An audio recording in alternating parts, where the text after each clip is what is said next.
welcome to my presentation. Today we will be exploring the wondrous world of mood disorders. Joining me today is my assistant, Ensign Gasway. Mood disorders are a class of disorders marked by emotional disturbances, various kinds that disrupt physical, social, and thought processes. There are two main types of emotional disorders, unipolar and bipolar. Unipolar disorders contain extremes only on one end of the emotional spectrum. Unipolar people are troubled by variations of depression. In bipolar cases, subjects experience emotion at both ends of the spectrum. They switch between periods of depression and mania. To demonstrate these different disorders, I made a custom serum I will inject into Ensign Gasway. Wait, what?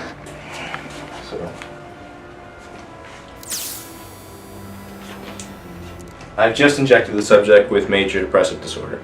In major depressive disorder, subjects show persistent feelings of sadness, despair, and loss of interest in sources of pleasure. As you can see here, Ensign Gasway is exhibiting these symptoms. He no longer wishes to play around with his phaser, but instead chooses to sit and mope. Let's start with a few unipolar disorders. Major depressive disorder is formed by extreme negative emotions and feelings. Subjects tend to abandon previous activities when these occur. On onset of MDD, if you catch by acronym, can occur at any point in life and usually occurs more than once. Are you kidding me? Ha! No. Manic disorder consists of chronic depression not severe enough to be diagnosed as a major depressive episode. I would know. I'm a doctor. Oh yeah, you're a real doctor, alright? Excuse me. I'm presenting here. You know what? I do actually. What?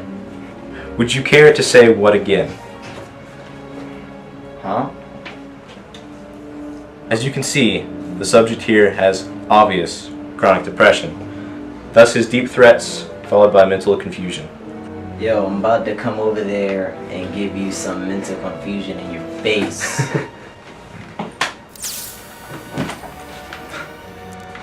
Now, let's look at the bipolar part of mood disorders. Bipolar disorder, also known as manic depressive disorder, is an experience of one or more manic episodes accompanied by periods of depression. As you can see here, one moment, Ensign Gasway has very high self-esteem. I do. Well, once you get your promotion, you will. Do I get a gold shirt? According to my report, you will. Goody. Yes, I knew I could do it. I knew it. Just kidding. And now, as you can see, the depression sinks in as the other spectrum of emotion takes over. I hate you. I know. As observed, the patient is retreating back into a state of seclusion and low self-esteem. Wonder why. Like I said, you can see both ends of the spectrum plainly in bipolar cases. Each outbreak of the end reflects the opposite end, creating equal ups and downs.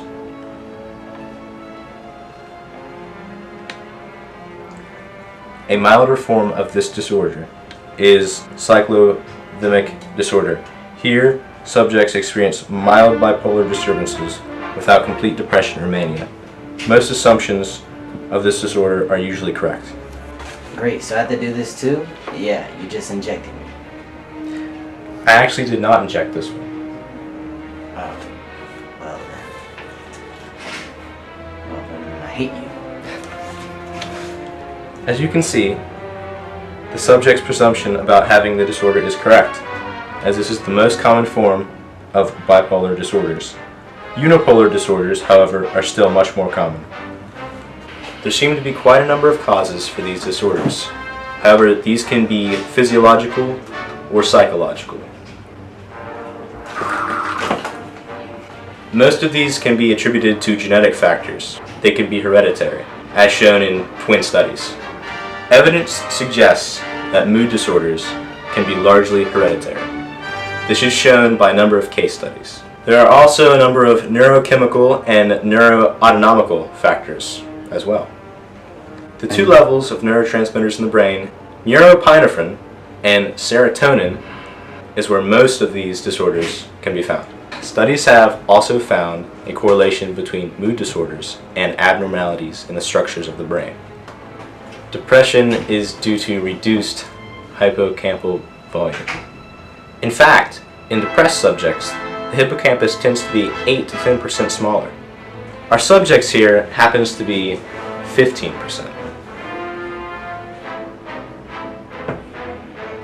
This theory is based on the fact that even through adulthood, the brain continues to grow and develop new neurons, especially in the hippocampal region. The suppression of neurogenesis is the main cause for depression, according to this view. There are many theories about this in the old Earth, but these were later discredited after the Third World War. Surprisingly, studies often show that negative thinking actually leads to depression. This ultimately means there's no real cure for mood disorders. But it is advised that you seek help, seek medical attention, and seek a counselor if you suffer from one. This is obviously why our subject has come to us today.